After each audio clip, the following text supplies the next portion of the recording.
questions without notice. The Leader of the Opposition. Thank you, Mr Speaker. My question is to the Prime Minister. Over the 10 years from 2018 to 2027, what is the difference in dollar terms between the Prime Minister's schools policy and the policy under the previous Labor government? Prime Minister, it's a dollar figure. Members what is the number? Leader of the Opposition, the Prime Minister will resume his seat. Members on my right will cease interjecting. Members on my right unfortunately prevented me hearing the last part of the question. I'm going to ask the Leader of the Opposition to repeat his question. Thank you, Mr Speaker. My question is to the Prime Minister. Over the 10 years from 2018 to 2027, what is the difference in dollar terms between the Prime Minister's schools policy and the policy under the previous Labor government? Now, Prime Minister, it's a dollar figure. What is the number? The Prime Minister has the call. The member for Gilmore. The Prime Minister has the call. 100 years. 100 years. Prime Minister has the call. Thank you. Thank you, Mr Speaker. Look, I thank the Leader of the Opposition for his question. And it's not uncommon to ask ministers and prime ministers to compare policies, but it is unusual to ask me to compare our policy, our budgeted, fully funded policy, with Labor's fantasy. Labor promised all sorts of things. 27 secret deals, no transparency, no needs-based funding. Shaking her head, the member for Sydney is outraged. The outrage should be from her supporters, who know, and every one of them knows, that their position on education has been a complete hypocrisy. I'll tell you what we're spending: $18.6 billion member for additional Lindsay. money over the next decade. And when the Labor Party is able to say how they would fund it, whether they would fund it, indeed, the member for Sydney, Mr Speaker, was unable to even promise to commit to funding it. Mr Speaker, the coalition has committed, my government has committed to precisely what David Gonski recommended: national, needs-based, consistent, transparent funding. Labor is not able to do that. They are wallowing in hypocrisy now. The Prime Minister will resume his seat. The member for Griffith. The member for McEwen. The Manager of Opposition Business on a point of order. Thanks, Mr Speaker. On direct relevance, I don't see how the Prime Minister can be directly relevant to a question asking for a number without naming one. Just before I call the Prime Minister, members on my right will cease interjecting. The Leader of the House— I haven't called the Prime Minister. I have not called the Prime Minister. I'm going to address the point of order. I know everyone wants to move quickly, but I think if a point of order is made, I should be able to address it. The Manager of Opposition Business well knows that whilst a specific question of that nature can be asked, they can't demand a certain answer. The Prime Minister is in order. He's on the policy topic of the question. He's directly addressing— if you're interjecting, you're arguing with me, and that's perilous, I'm telling you. The Prime Minister is directly addressing the substance of the question. He's in order. The Prime Minister has the call. Thank you. Thank you, Mr Speaker. Mr Speaker, the Labor Party's education policy was unjust, inconsistent and a corruption of what David Gonski recommended. Utterly corrupt, as Ken Boston said, a betrayal of every value they claim to speak for. And that betrayal does not stop there. They talk about jobs and they want to tax small and medium businesses more. They want to deny them the incentives to employ. They talk about the NDIS. And the member for Griffith is warned. The Leader of the Opposition, just before question time began, about his commitment to the NDIS, and then unable to explain his extraordinary backflip. A few years ago, he called on us all to support an increase in the Medicare levy to fund the NDIS, but not fully fund it. And now, when we have the chance to deliver on that vision, what does Labor do? It runs for cover. Labor has no numbers. Labor has no numbers, no funded numbers, and I'd say they have nothing funded. Nothing funded. Nothing funded. And Mr. Speaker, when it comes to numbers, the real question the Leader of the Opposition should be asking is what are the numbers of the member for Grainler?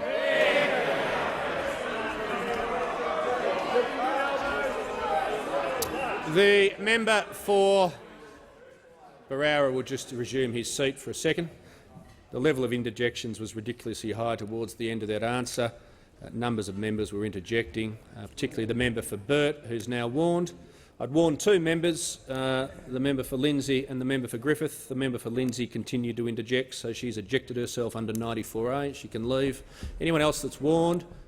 The member for Lindsay will leave, or I'll take more severe action.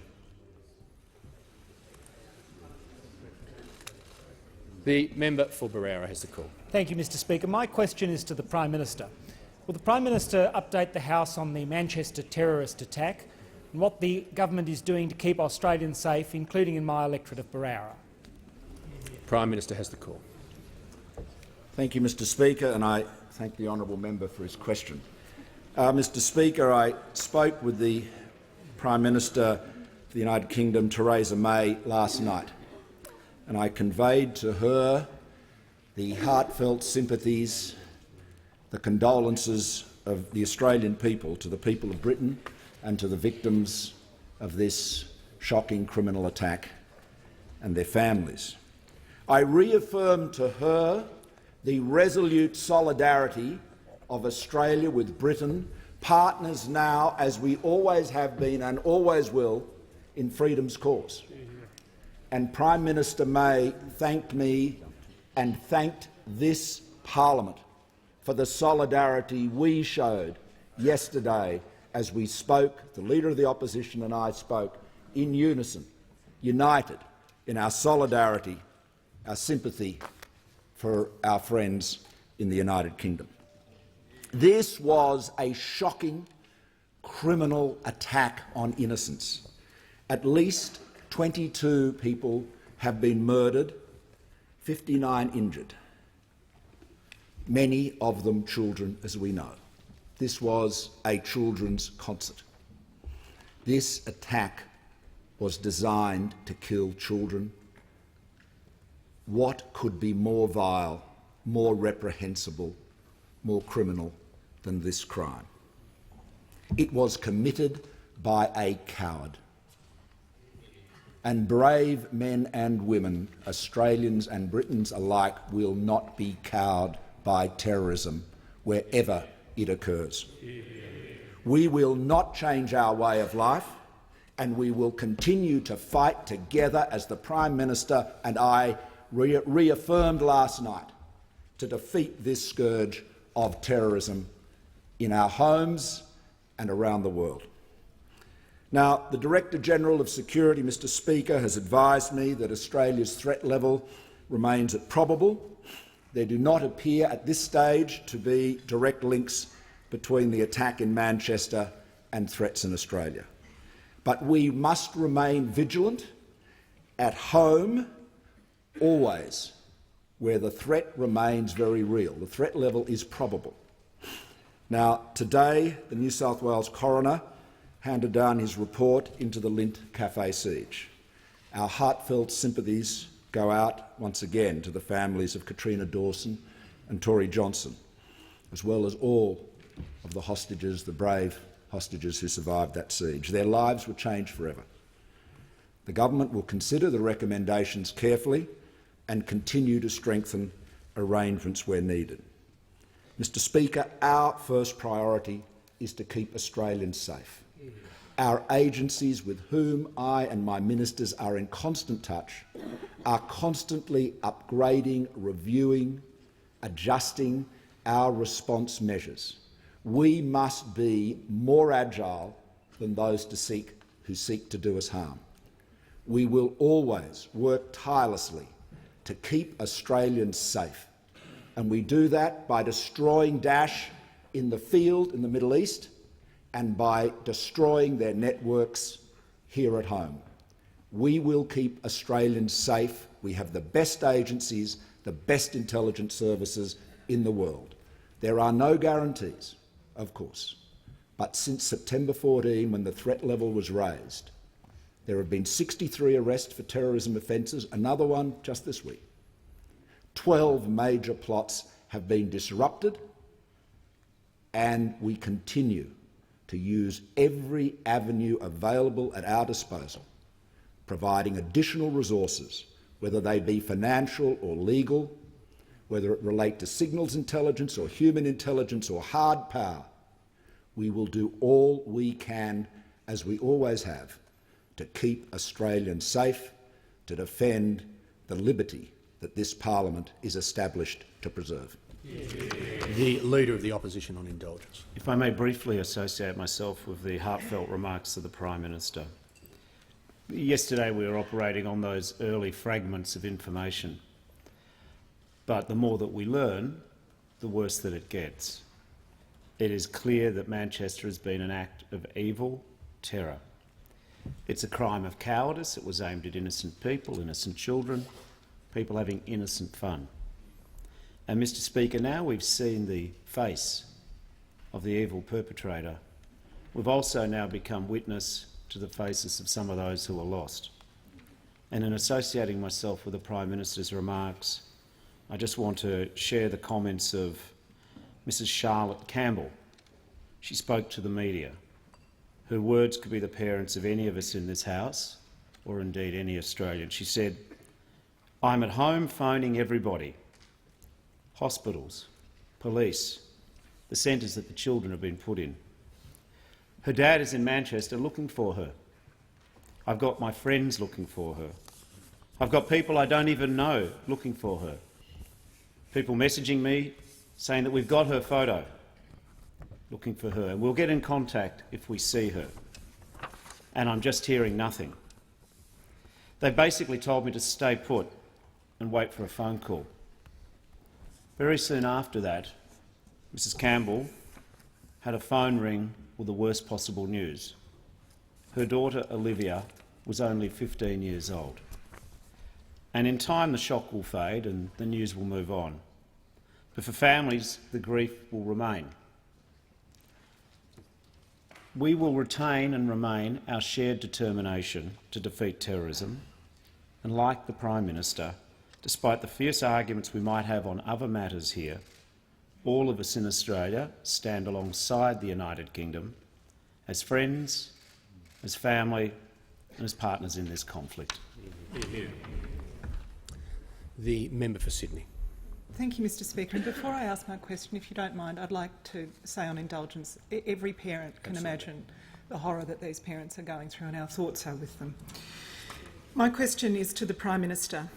Does the Prime Minister agree with this statement in relation to his schools policy? Compared to Labor's arrangements, this represents a saving of $22.3 billion over 10 years. If not, why did the Prime Minister's office distribute this document to journalists stating that his schools policy was a $22.3 billion saving compared to Labor's policy? He was prepared to put it in writing. Why won't he say it out loud? The Prime Minister has the call. Thank you, Mr Speaker. The Age answered that question very well this morning. And they said, and I quote the Age editorial page, we're talking about Labor's credibility deficit. And the Age editorialised, this is neutered by another time-tested political parameter. Exorbitant promises are unconvincing unless those making them can demonstrate the capacity to actually fund them. The member for North Sydney. Thank you, Mr Speaker. My question is to the Minister for Foreign Affairs. Will the Minister update the House on what the government is doing to ensure the safety of Australians at home and abroad? The Minister for Foreign Affairs has the call. Mr Speaker, I thank the member for North Sydney for his question. The Australian government condemns in the strongest possible way the horrific attack in Manchester that was calculated to kill innocent young people. While we have no information to suggest that any Australians were among those killed or injured, it will be some time before all the victims are identified. We should remember that around 1 million Australians visit the United Kingdom each year, and that at any one time there are about 130,000 Australians who are resident in the United Kingdom. Mr Speaker, I can confirm that the Australian Government has updated our travel advice for the United Kingdom, and I will quote from that advice. The United Kingdom Government has increased the United Kingdom's domestic threat level to critical, the highest of the UK's 5 domestic threat levels. UK Prime Minister May has also announced that armed soldiers will be deployed in UK cities to assist police with security, continue to avoid the area surrounding the Manchester Arena, and anticipate significant transport delays in the Manchester area. Expect an increased police and security presence across the United Kingdom. Be vigilant with your personal security. Monitor the media and follow local authorities' instructions on safety and security. In light of the United Kingdom's increase to its threat level, we now advise you to exercise a high degree of caution in the United Kingdom. And I can advise the House that the threat assessment means not only is an attack considered highly likely, but that a further attack may be imminent. Mr Speaker, we are in contact with British authorities who have confirmed that a police investigation continues to find all the perpetrators who may have been involved in this attack, for there is a concern that this attack was the work of a wider terrorist cell with links outside the United Kingdom. As the Prime Minister said, the Australian Government will do all that we can to keep Australians safe at home and abroad, and our security measures are under constant review. Mr Speaker, we have boosted our counter-terrorism efforts to protect Australians at home and abroad with an additional $550 million in this most recent budget. Mr Speaker, we have cancelled or refused to issue passports of over 205 Australian citizens who seek to travel to the Middle East to support or work with terrorist organisations, including ISIS. Mr Speaker, there are 200 Australians under active investigation for seeking to support terrorist organisations. We are unrelenting in our efforts to seek out those who wish to do us harm. The member for McMahon. Thanks very much, Mr Speaker. My question is to the Treasurer. Is the Treasurer aware that the $1.2 billion figure he used in Parliament yesterday in relation to the bank tax is completely misleading, because it represents only 9 months of payments compared to the full 12-month figure reported by the banks to the Australian Stock Exchange? Here. The Treasurer has the call. Mr Speaker, the figure I referred to was the cash figure, gross cash figure for 17-18, which is set out in the budget papers. For 17-18, I was asked about what the figure would be in 17-18. That's what the figure is in 17-18. Now, I know, Mr Speaker, that we have added an additional statement in the budget papers. There are now 11 statements in the budget papers, not 10. Now, I know the Shadow Treasurer can only count to 10. He can't get to 11, and this may have confused him somewhat as he was moving through the budget papers. But I notice once again that the Shadow Treasurer has come into this place today to run the lines of the banks. I have one question for the Shadow Treasurer. Which bank are you appearing for today, Shadow Treasurer? Which bank are you backing in today? For an opposition that says they're against the bank tax, they say they're against the bank tax, but they've used every question time, not raising other issues, Mr Speaker. His sole focus in this chamber is to come into this place and represent the big banks and raise questions on behalf of the big banks. He also comes in here and asks questions about revenue, Mr Speaker. This is the opposition that, when in government, gave us the mining tax, Mr Speaker, which they said would raise $12 billion. $12 billion! The member for Lilly remembers $12 billion and it raised $400 million. Now, where's the difference? I know they spent the difference, but they certainly didn't raise that revenue, Mr Speaker. We have a shadow treasurer who once boasted that China should float the yen, Mr Speaker. And we have a shadow treasurer that can't remember what threshold he lifted the tax-free threshold to. We have a shadow treasurer. We have a shadow treasurer who gave us Grocery Watch and Fuel Watch, and best of all, he gave us Boat Watch. And we counted plenty of boats on your watch. Member for Bowman will resume his seat. Members on my left will cease interjecting. Just before I call the member for Denison, I am pleased to inform the House that we have present in the Southern Gallery this afternoon a group of young Indigenous leaders from all around Australia visiting Canberra to participate in the 2017 Annual National Indigenous Youth Parliament throughout this week, and I look forward to hearing their adjournment speeches on Sunday afternoon. On behalf of the House, I extend a very warm welcome to you today. The member for Denison. Speaker, my question is to the Prime Minister. Prime Minister, the Commonwealth must intervene in the Tasmanian health system. Waiting times are the longest of any state. For example, 946 days for urgent gastro and liver appointments, and doctors tell me patients are dying while waiting for treatment. Moreover, bulk billing by GPs is in truth declining, and Ambulance Tasmania has the slowest response time of any state. No wonder the AMA has lost confidence, and the Royal Hobart Hospital Staff Association warns of a severe risk to patient safety over this winter. Prime Minister, considering the federal government spends billions of dollars on Tasmanian health, will you now order an urgent inquiry into this dangerous, costly and avoidable fiasco? The Prime Minister has the call. Well, thank you, Mr Speaker, and I thank the honourable member for his question. And the honourable member understands that Commonwealth funding to health services, hospitals and indeed to Medicare and PBS in every respect in Tasmania is at record levels.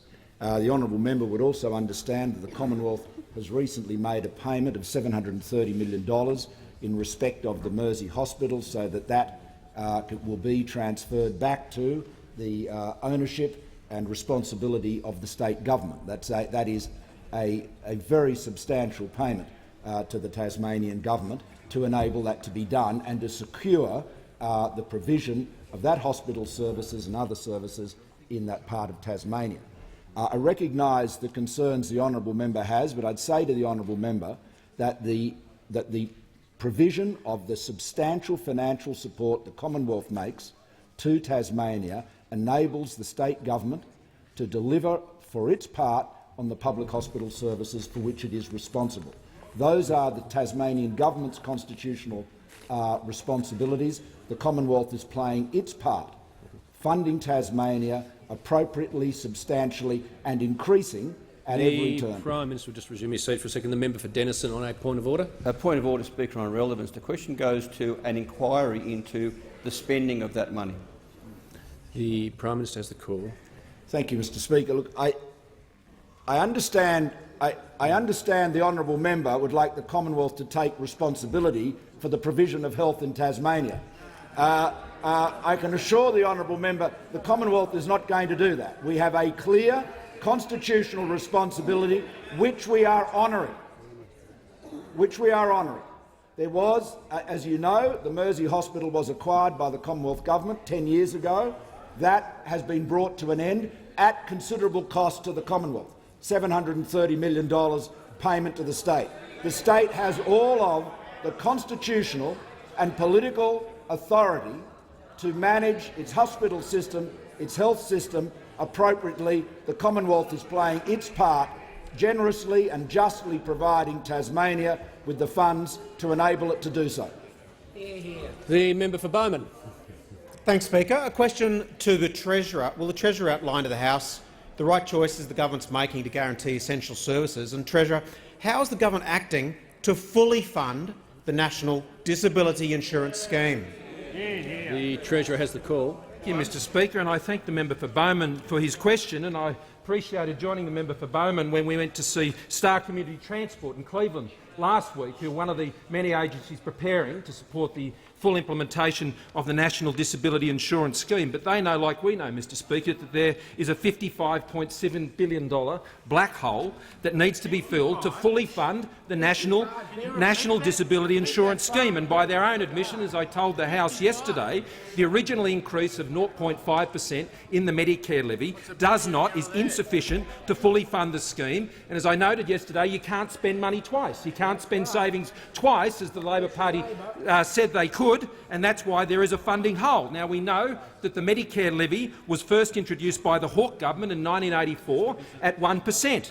It was then increased to 1.25% in 1986. The Keating government increased it to 1.4% and then to 1.5%, Mr Speaker. And it was increased to 2% on the proposal of the Gillard government. And that change, as we know, Mr Speaker, had full bipartisan support. Full support, Mr Speaker. And on each of these occasions, the universality of the Medicare levy was maintained. It was maintained, Mr Speaker, as we move forward. Now, we are taking the same approach here to fully fund the National Disability Insurance Scheme as was taken by the previous Gillard government when it came to raising the Medicare levy by 0.5%. That comes in in 2 years' time when the bills come in. Now, today I introduced legislation to lift the indexation of the Medicare levy low-income threshold. Now, an estimated 100,000 Australians will now join the 9 million other Australian adults who are not required to pay the levy. Now, the changes, which will cost the Commonwealth some $180 million over the forward estimates, will exempt couples and families from paying the Medicare levy if their combined income is less than $36,541. And for couples and families who are eligible for the seniors and pensioners tax offset, they will not be liable to pay the Medicare levy if their combined income is less than $47,670. The Medicare levy has built-in carve-outs for those on low incomes and for vulnerable Australians. That was respected as a principle by all of the Leader of the Opposition's predecessors who led the Labor Party, and it's a principle that is now being abandoned by the Leader of the Opposition in the name of cheap politics, Mr Speaker. The government stands ready to stand in the middle of this parliament and ask the opposition to join us in fully funding the NDIS, Mr Speaker. We are both committed to this scheme. I commend the Gillard government for introducing the scheme, and we invite the Leader of the Opposition to do the right thing by disabled Australians and their families and support the government's middle ground proposal. The member for McMahon. Thanks, Mr Speaker. My question is to the Treasurer, and I ask again, why did the Treasurer in question time yesterday use a figure of $1.2 billion, which represents only 9 months of payments compared to the full 12-month figure reported by the banks to the Australian Stock Exchange? Was the Treasurer seeking to paper over the $2 billion black hole in the bank tax? The Treasurer has the floor. floor. Mr Speaker, my attempt, albeit vain, was to try to educate the Shadow Treasurer. They find this witty, Mr Speaker, to educate the Shadow Treasurer. To Members on my left. The same Shadow Treasurer who think the Chinese currency is the yen, the same Shadow Treasurer who doesn't know what the tax-free threshold is, despite the fact that he actually lifted it, Mr Speaker. It was a simple statement of fact that that is the cash position for 17-18. We've also outlined the accrual position for 17-18, which is 1.6, Mr Speaker. I know these concepts are difficult for the Shadow Treasurer, but again we see the Shadow Treasurer, the one issue that burns him most in this budget, the one issue, Mr Speaker, that riles him up more than any other issue in this budget. I don't see him coming here to support the full funding of the NDIS. I don't see him coming to the dispatch box to support $18.6 billion for proper needs-based schools funding, Mr Speaker. I don't see him coming to the dispatch box and saying we support the government to guarantee Medicare, Mr Speaker. What I see him doing every day in this parliament is having the banks pull his strings. And which bank are you appearing on behalf of today, Shadow Treasurer? Because you seem so deep in their debt that you can't help yourself. The member for Forrest. Thank you, Mr Speaker. My question is to the Minister for Social Services. Will the Minister update the House on how the government has devised a fair way to ensure the National Disability Insurance Scheme is fully funded? Is the minister aware of any alternatives? The Minister for Social Services. Thank you, Mr Speaker, and I thank the member for her question. And as the member is well aware, the NDIS will come to benefit about 3,112 people in her electorate of Forest. And as the member also knows, the central achievement in the design of the NDIS is that as an insurance scheme it's available to each and every single Australian who needs it. That is whether they are born with a disability or whether they acquire a disability later in life. And it will be available to them irrespective of their financial circumstances, but of course it must be funded. And right now it is possible to give the absolute guarantee to all the Australians that could need it that the insurance scheme will be there for them and their families if those circumstances arise. And the reason why everyone, Mr Speaker, well, almost everyone agrees that the 0.5% increase is the fairest way to fully fund the NDIS is that every Australian will benefit from the scheme, and so every Australian who has a reasonable capacity to contribute can do so through the levy in a way that fairly represents that capacity. So, if you look, for instance, at a single person with an income of $28,000, to fill the funding gap they would be expected to pay $75 a year in 2019-20. A person on an income of $200,000 would be required to pay an extra $1,000. So a person with 7 times more income would pay 13 times more to fill the gap. And perhaps another way, Mr Speaker, to look at this is look at what you get for that contribution. Now, the scheme actuary estimates that if someone faced the challenge of multiple sclerosis, say in their early 40s, that person would receive $1.5 million worth of supports over the course of their life. That's $1.5 million worth of assistance, worth of care, worth of dignity. So whether an Australian contributed $75 to filling the gap or $1,000 to filling the gap, they benefit to the tune of $1.5 million. That represents the best insurance policy anyone, anywhere in the world could ever hope for. And you members opposite are standing in the way of that happening. The only person standing in the way of that happening is the Leader of the Opposition. And he won't take his own advice. He certainly won't take the advice of the member for Grayndler. So how about he takes the advice of the member for Jagga? Because this is what she said about the 0.5% increase. An increase in the Medicare levy, $1 a day for the average earner, will ensure we can sustainably deliver disability care. We think it is a fair balance. The only person who doesn't think it's a fair balance is the Leader of the Opposition, and there is still time to help each and every Australian, still time to change your mind. The member for McMahon. Thanks, Mr Speaker. My question is to the Treasurer. The Big Four banks have reported to the Australian Stock Exchange that they will pay $965 million over 12 months for the bank tax. Isn't it the case that this falls well short of the 12-month figure in the budget of $1.6 billion for the bank tax? When will the Treasurer just admit, that he has a $2 billion black hole?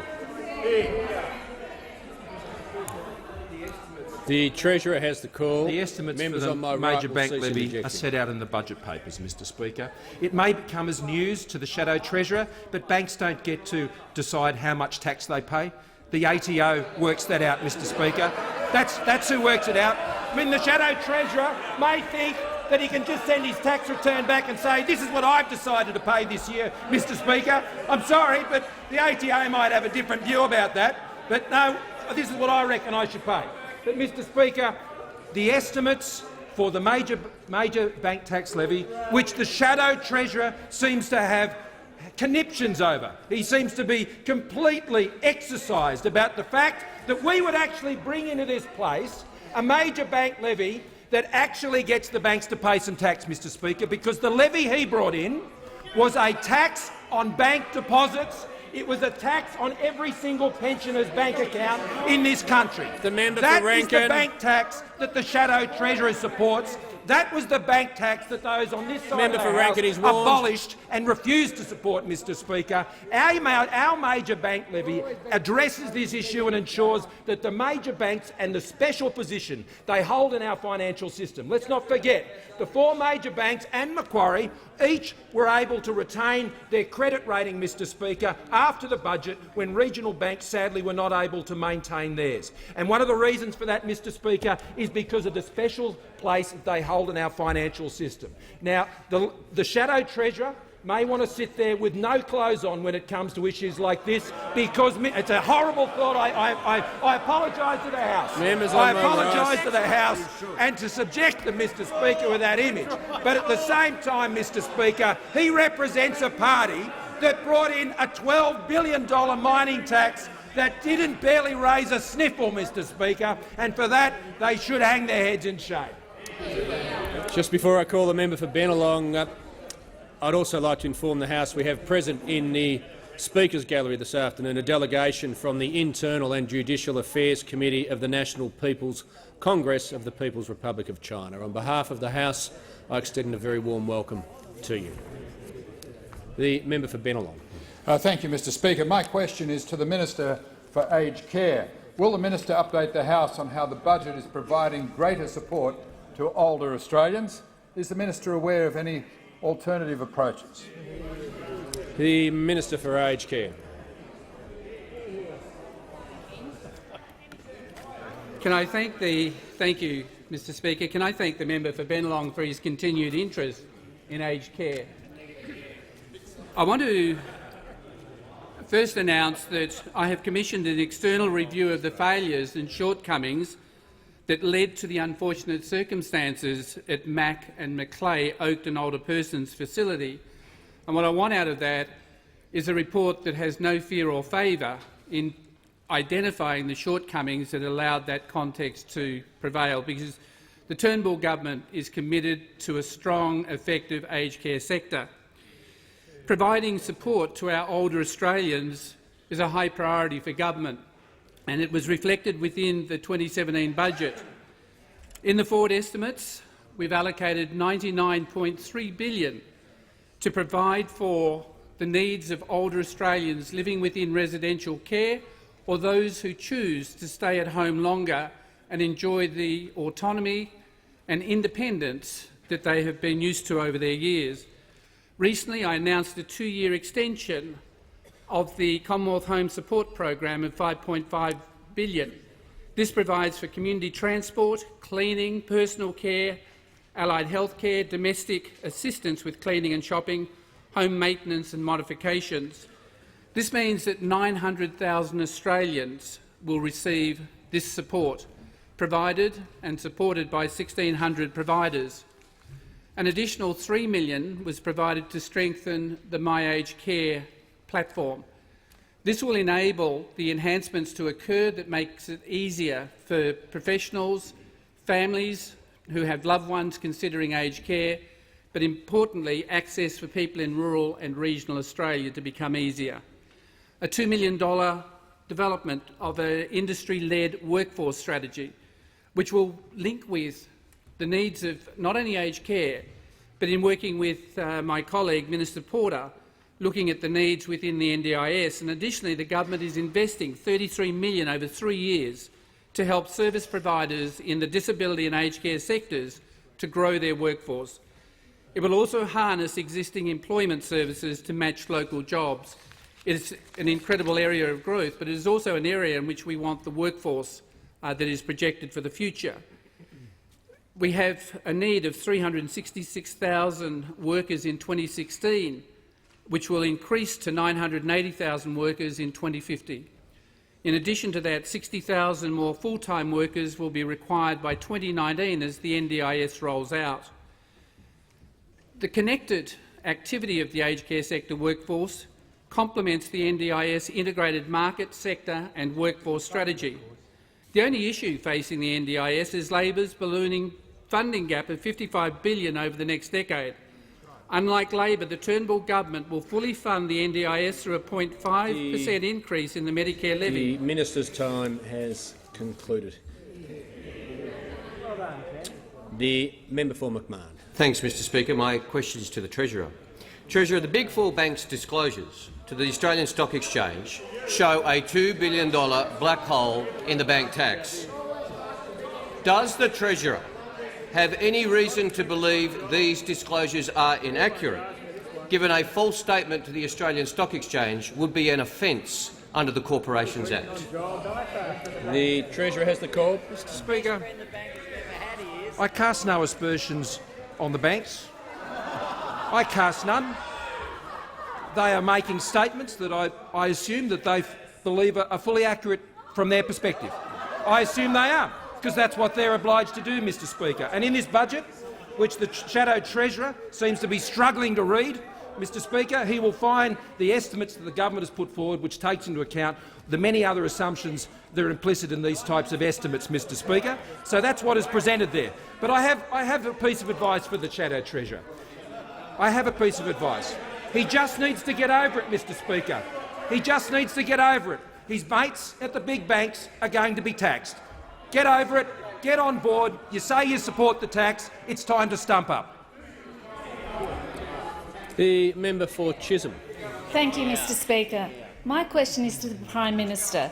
Will the Prime Minister update the House on how the government is providing real needs-based funding that is consistent across all states and territories, and finally delivers on David Gonski's plan for schools? Is the Prime Minister aware of any alternative approaches? The Prime Minister has the Well, thank you, Mr Speaker, and I thank the honourable member for her question. Mr Speaker, I can advise the honourable member that all the 48 primary and secondary schools and all the more than 23,000 students in her electorate of Chisholm will benefit from the government's record investment in schools. This is what my government is delivering for schools: fair, needs-based funding that is consistent across every state and territory and is transparent, and people can see what they're going to get. They can see the basis of the funding.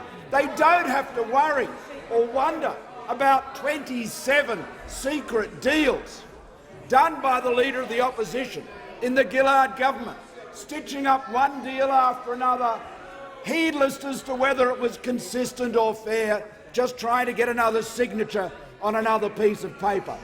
So far did he travel from the recommendation of David Gonski that Ken Boston himself, Gonski's co-panel member, described Labor's funding model as a corruption, strong language. His language, the member for Sydney will cease interjecting. Outraged they were. And Mr Speaker, member for Sydney is now warned. Mr Speaker, our funding model is sector blind. It means that government, Catholic and independent schools are all funded based on need. Every school can find out what the funding is, and it is a record funding level this year and every year. $17.5 billion this year, increasing to $30.6 billion in 2027. That's an extra $18.6 billion over the decade. And no wonder it has been well received, because it is seen to be exactly what it should be: fair, needs-based, consistent, transparent. Transparency is not a long suit, of course, of the Leader of the Opposition, as his former union members used to find out. But neither is consistency. This is an opposition that, as we've seen, is trying to run a protection racket for the banks that they claim to be wanting to bring to book. They won't fund the NDIS that the Leader of the Opposition spoke so warmly and proudly about. He actually asked whether I'd been at some meetings with him when he was the Minister for Disabilities. Not surprisingly, I wasn't accompanying him around the countryside. But I'll tell you the meeting he's failed to turn up to. It's the meeting of this Parliament when we vote to fund the NDIS. That's the question. It's all very well to showboat and grandstand, but an honest leader, a fair income leader, funds the promises he makes us. He has not done.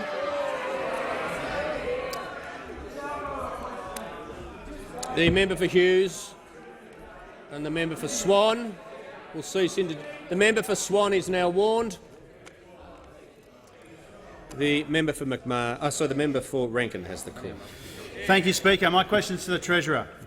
Morgan Stanley has said that the bank tax may only raise $1 billion in its first full year, and Deutsche Bank has said that the bank tax is likely to fall short of the $6.2 billion targeted in the budget. Treasurer, there is a $2 billion hole in your budget. How will the government fill it? The Treasurer has the call. They can continue to run. Treasurer will resume his seats. Members will cease interjecting, and the member for Burt will leave under 94A. And the Treasurer has the call. The member for Fenner can leave under 94A as well. I see there is the Shadow Treasurer has enlisted another member of the Bank Protection Society for major banks from the opposition, Mr Speaker.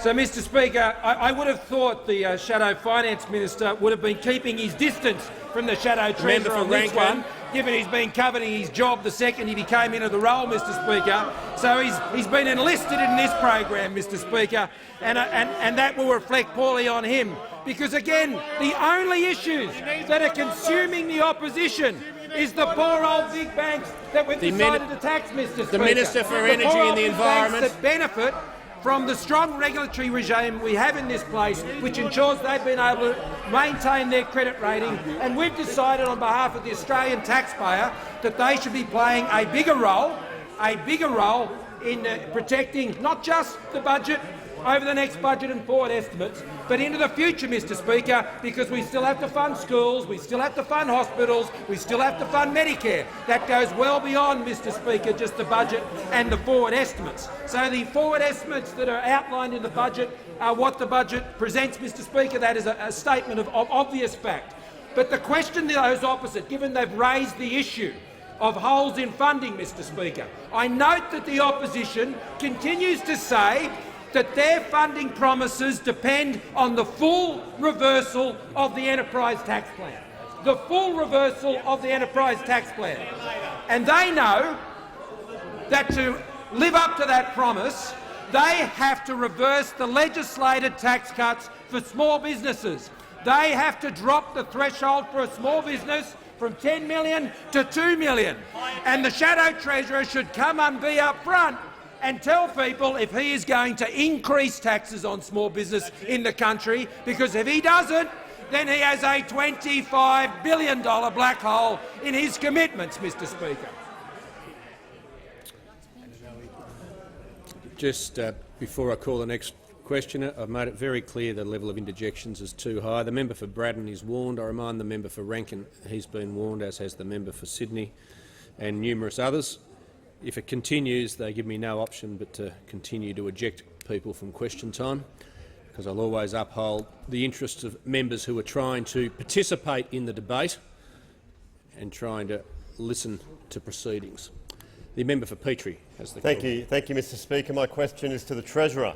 Will the Treasurer please outline to the House choice the government is making to deliver fair, needs-based funding for all Australian schools? And will the Treasurer please outline the importance of fully funding our education commitments? The Treasurer has the call. Thank you, Mr Speaker. I thank the member for Petrie for his question, and I particularly thank him for the opportunity to join him in Brisbane last week, not only to announce the $120 million for the Deception Bay flyover, Mr Speaker, but right next to where that Deception Bay overpass is the Arethusa College, Mr Speaker. And in that college, that's an independent special assistance school in his electorate, and the funding per student over the next decade will increase by 83%. As a result of the increase in school funding that we are providing in this budget, Mr Speaker.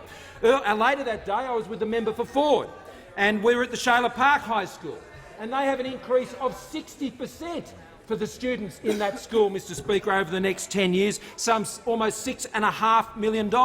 And the member for Robertson, when we were in Gosford earlier in that week, at both the Gosford High School and the Gosford Primary School, they also have a 60% increase in funding from the Commonwealth Government, which is part of our $18.6 billion increase in funding for schools around the country that is based on a fairer and simpler model of genuine Gonski needs-based funding, Mr Speaker. Needs-based funding, not the 27 special deals which were done by the Leader of the Opposition and others when they were in government, Mr Speaker, but a fair income, simple process which lets the light in and lets every parent see the Commonwealth support that is flowing to their schools. And in public schools, we have already seen our support lift from 13.4% of that needs-based funding to 17%, and it's on its way to 20%, which will be there for every single public school in this country. We have made the right choice, Mr Speaker, in this budget to support education and schools funding on a genuine needs-based approach. The Shadow Treasurer told his constituents in Fairfield back in 2015 in National Gonski Week, Mr Speaker, he said, "Gonski is in our DNA. It's who we are." It was his "we are us" moment, Mr Speaker, because it's certainly not in his DNA any longer, because the Labor Party are walking away from needs-based Gonski funding in favour of their special deals. The member for McMahon. Thanks, Mr Speaker. My question is to the Treasurer. Treasurer, disclosures to the Australian Stock Exchange, statements by Morgan Stanley and Deutsche Bank, and the Treasurer's refusal to give straight answers to basic questions all lead to one conclusion. There is a $2 billion hole in this budget. That's right. When will the Treasurer admit this black hole, and what cuts will the Treasurer bring back to fill it? The Treasurer has the call. He can run as hard down this dry gully as he likes, Mr Speaker, but it's a dry gully.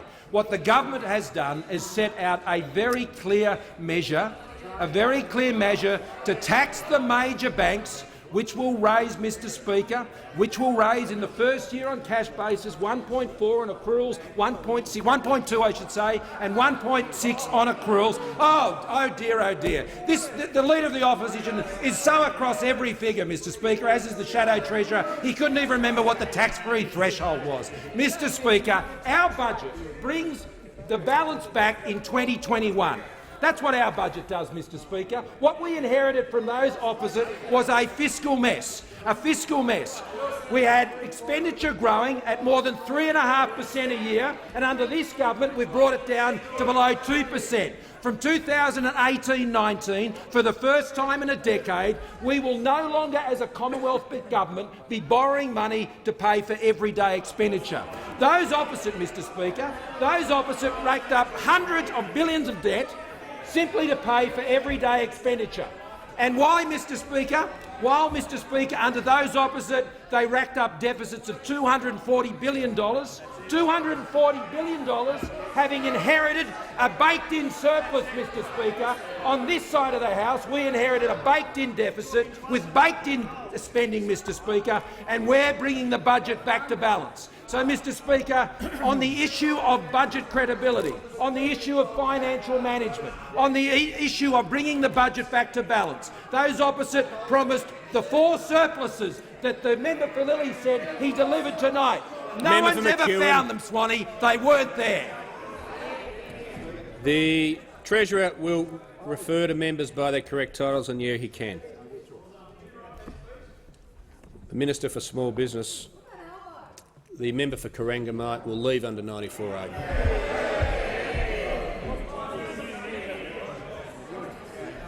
Member for McMahon can resume his seat. The member for Moore has the call. Thank you, Mr Speaker. My question is to the Minister for Immigration and Border Protection. Will the Minister update the House on action taken by the government to secure our borders and secure our nation? What immigration and border protection measures have been put in place to keep Australians safe? The Minister for Immigration and Border Protection.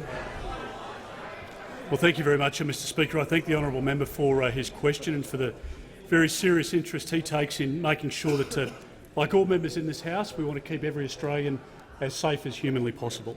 Mr Speaker, the reality is that no peacetime government has committed more resources to national security than this government. We have secured our borders. We've had now over 1,032 days since we've had a successful boat arrival, and I want to commend all of the officers within the Australian Border Force and those members of Operation Sovereign Borders who have kept our country safe and kept our borders secure.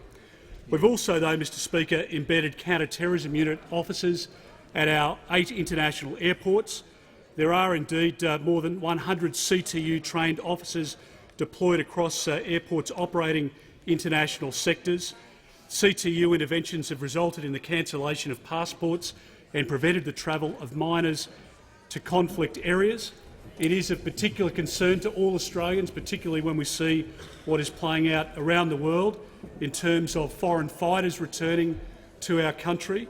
I want to reassure all Australians that we are putting every assistance into providing support to our CTU officers, working in concert with those officers of the Australian Federal Police and our intelligence agencies as well. And it means that in 2016-17 the CTU teams conducted over 206,000 real-time assessments. We have, Mr Speaker, invested into intelligence capabilities to prevent potential threats from ever reaching our shores, and I'm very proud of the fact that in this budget we announced $60 million to significantly upgrade biometric collection, processing, matching and data sharing capabilities, and it builds on the previous $99 million investment into a new visa risk assessment capability which will provide earlier identification of visa applicants who may pose a threat to national security and our way of life. The fact is, Mr Speaker, that the Turnbull government will never stop working to keep Australians safe, and our government will always take whatever action is necessary to protect Australian families and the Australian way of life. The member for McMahon. Thanks, Mr Speaker. I move that so much of standing and sessional orders be suspended, as will prevent the member for McMahon from moving the following motion forthwith. That the House 1 notes A, that both Morgan Stanley and Deutsche Bank have advised the bank tax is likely to fall short of forecasts in the budget. B, yesterday in question time, the Treasurer used a figure to defend his bank tax which represents only 9 months of payments against a full 12-month figure reported by the banks. C, the Big Four banks have reported that the bank tax will raise $965 million over 12 months. D, the budget clearly states that the bank tax will raise $1.6 billion over 12 months. E, this leaves a significant shortfall in the bank tax, blowing a $2 billion black hole in the budget over 4 years. And F, the Treasurer sought to mislead this House about the bank tax and his $2 billion black hole. Member for Goldstein. And 2, calls on the Treasurer to A, admit there is a $2 billion black hole in the budget because of his incompetence. B, admit that he sought to mislead the House about his $2 billion black hole. C, come clean by immediately releasing the bank tax legislation and explaining how he intends to fill the $2 billion black hole he has blown in this budget. And D, to apologise to every member of this House for his underhanded attempts to mislead them. Mr Speaker, this motion goes to the Treasurer's competence and his honesty. We have a Treasurer who is incompetent and is prepared to be dishonest about it. Talk about protection. I've called the Leader of the House. The Leader of the House has moved that the member for McMahon be no further heard. Is that correct? Yes. No, I did give him the call. The member for McMahon kept yelling at the top of his voice. So I'm sorry you couldn't hear it, but, you know, you better deal with it in-house down there on your front bench. The question is that the member for McMahon be no further heard. All those of that opinion say aye. Aye. To the contrary, no. No. I think the ayes have it. Division required. Ring the bells for 4 minutes.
Lock the doors. The question is that the member for McMahon be no further heard. The ayes will pass to the right of the chair, the noes to the left.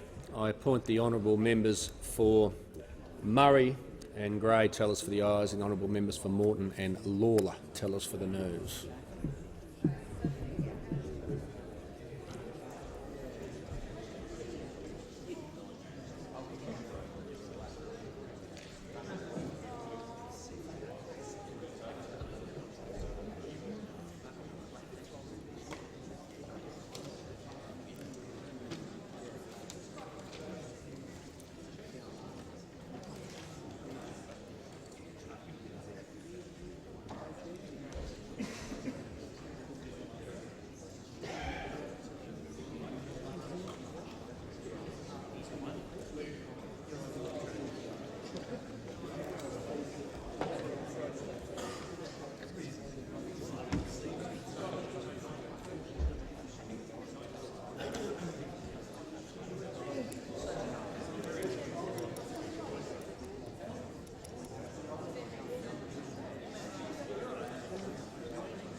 Order. The result of the division is ayes 72, noes 70. The question is therefore resolved in the affirmative.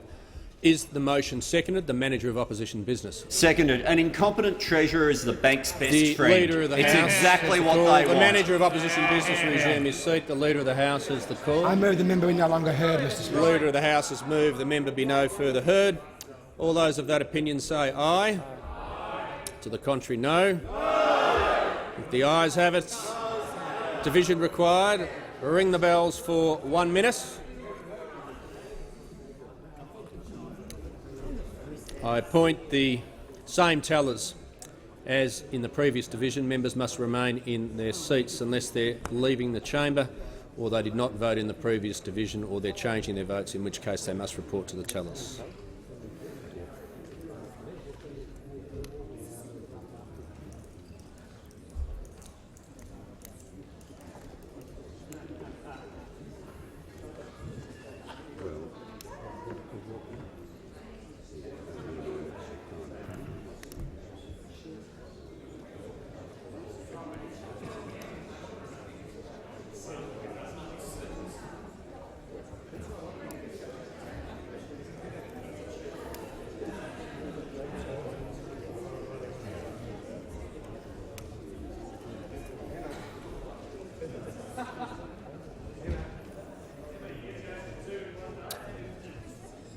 Lock the doors.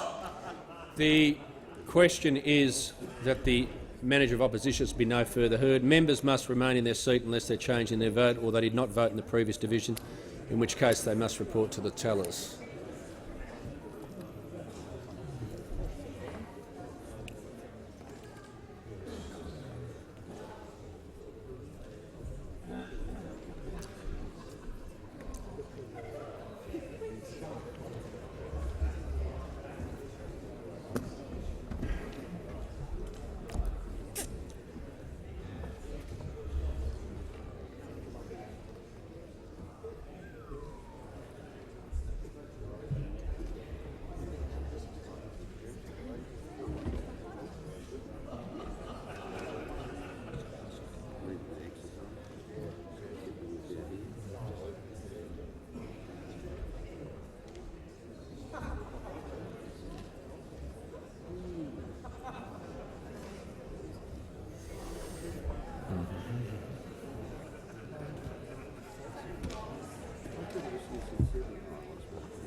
Order. The result of the division is ayes 72, no 71. The question's therefore resolved in the affirmative.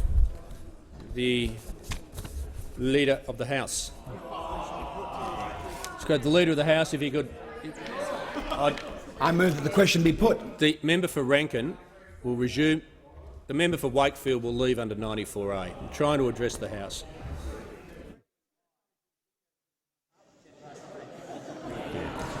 The question is that the motion be agreed to. The Leader of the House.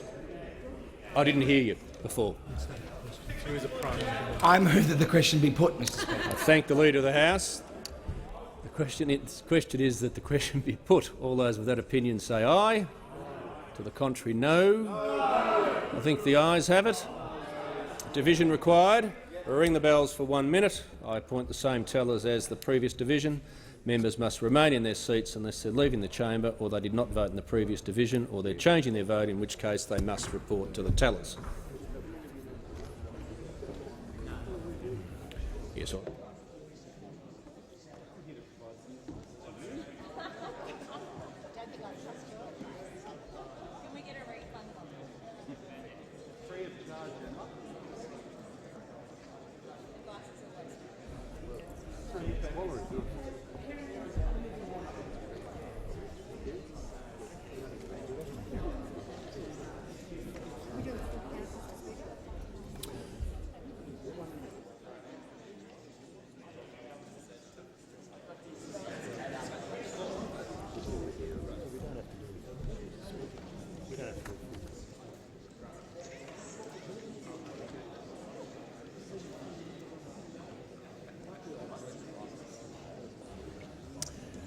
Lock the doors. The question is the motion be put. Members must remain in their seats unless they're changing their vote or did not vote in the previous division, in which case they must report to the tellers.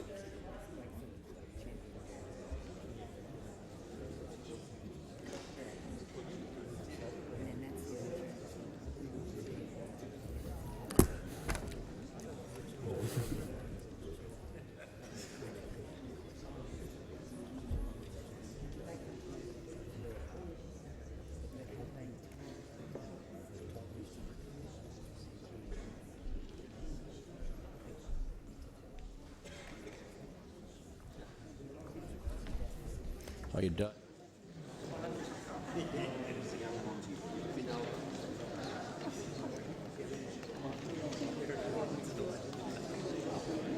Just relocated our fund from a different pot.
Okay. The result of the division is ayes 74, noes 66. The question is therefore resolved in the affirmative. The question now is that the motion moved by the member for McMahon be agreed to. All those of that opinion say aye. Aye. To the contrary, no. I think the noes have it. Division required. We'll ring the bells for 1 minute, but the tellers will do a full count because members are crossing.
Lock the doors. The question is that the motion moved by the Manager of Opposition Business be agreed to. Motion moved by the member for McMahon be agreed to. The ayes will pass to the right of the chair, the noes to the left. And I appoint the members for Lawler and Morton tellers for the ayes, the members for Murray and Gray tellers for the noes.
Order. The result of the division is ayes 65, noes 72. The question is therefore negatived.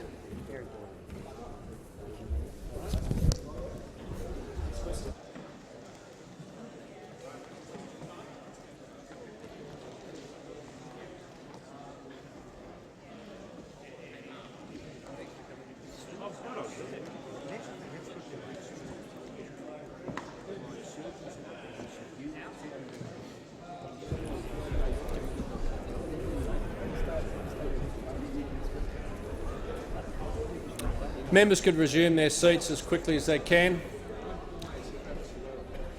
The Minister for Veterans Affairs is sort of blocking the corridor there.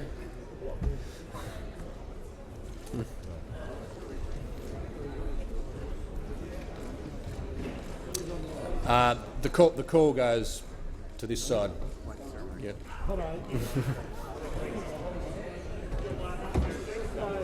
Members could resume their seats. We can resume question time.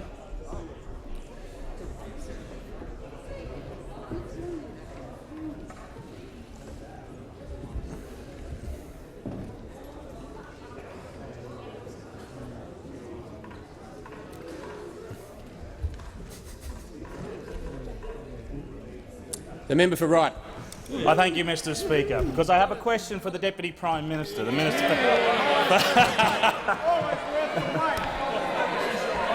for Agriculture and Water Resources.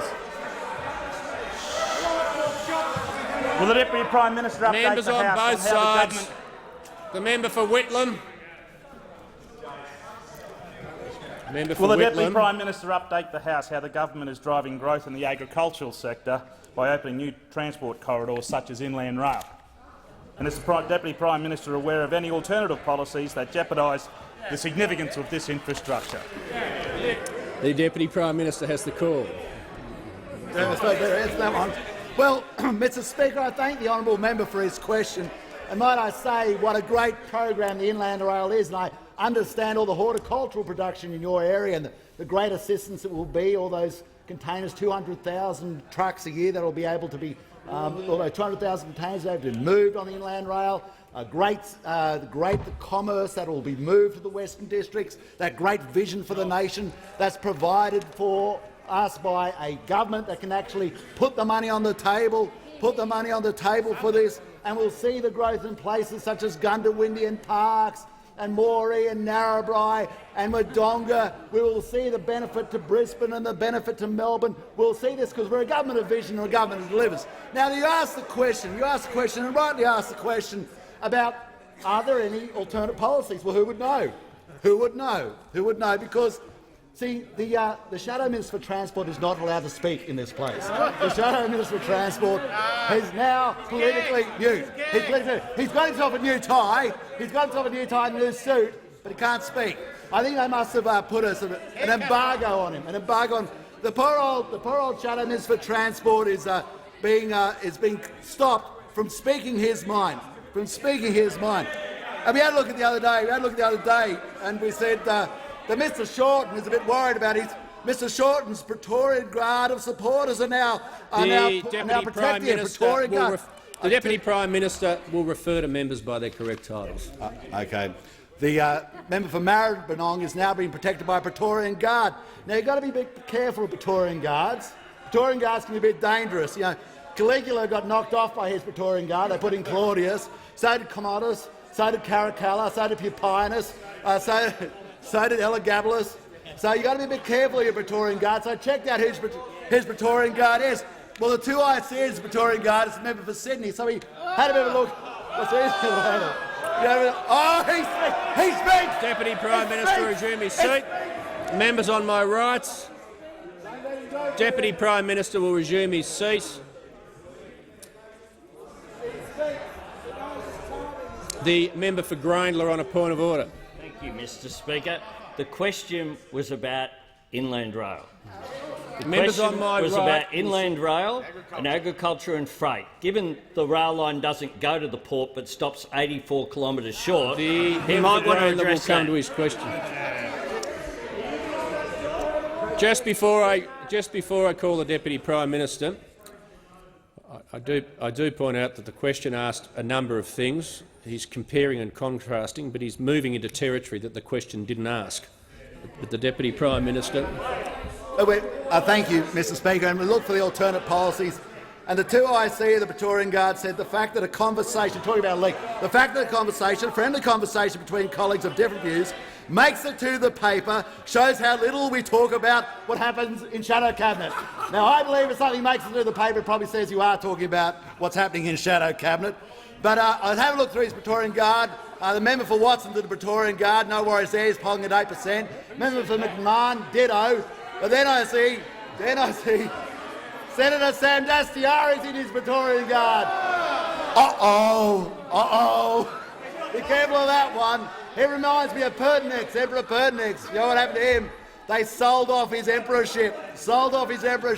I reckon, mate, if you've got a Praetorian Guard, you need a Praetorian Guard. The Deputy Prime Minister's time has concluded. The Prime Minister. Thank you, Mr. Speaker. I ask that further questions be placed on the notice paper. Thank the Prime Minister.